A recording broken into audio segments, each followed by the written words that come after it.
Bonjour à toi et bienvenue dans cette nouvelle vidéo de révision spéciale brevet.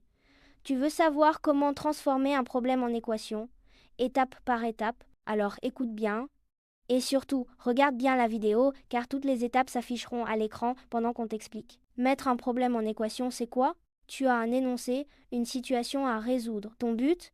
Traduire ce problème avec une équation pour ensuite trouver la solution. C'est comme faire un pont entre les mots et les maths. Étape 1. Choisir l'inconnu. C'est le nombre que tu dois trouver dans le problème. On l'appelle souvent x. Étape 2. Traduire l'énoncé en équation. Tu transformes le texte en une égalité mathématique.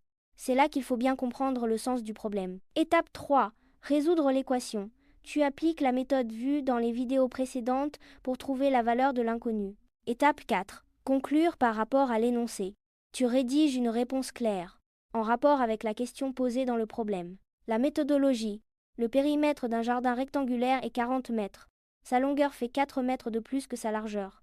Quelles sont les dimensions du jardin? Étape 1. Choisir l'inconnu. Dans ce problème, on cherche la largeur du jardin. On décide d'appeler cette largeur x.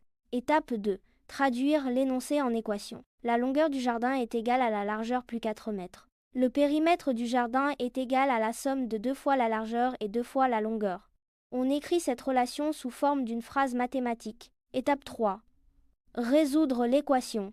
On remplace la longueur par la largeur plus 4. Ensuite, on rassemble les termes semblables. Puis, on fait les calculs pour isoler la largeur. On obtient ainsi la valeur de la largeur. Étape 4.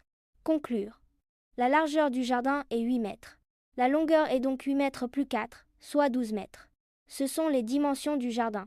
Tu vois? Mettre un problème en équation, ce n'est pas si compliqué si on suit bien les étapes. Tu as bien suivi? N'hésite pas à refaire cet exercice en changeant la valeur du périmètre pour t'entraîner en passant à la résolution des équations. Si tu as des questions, pose-les en commentaire, je te répondrai avec plaisir. Et abonne-toi pour découvrir la prochaine notion.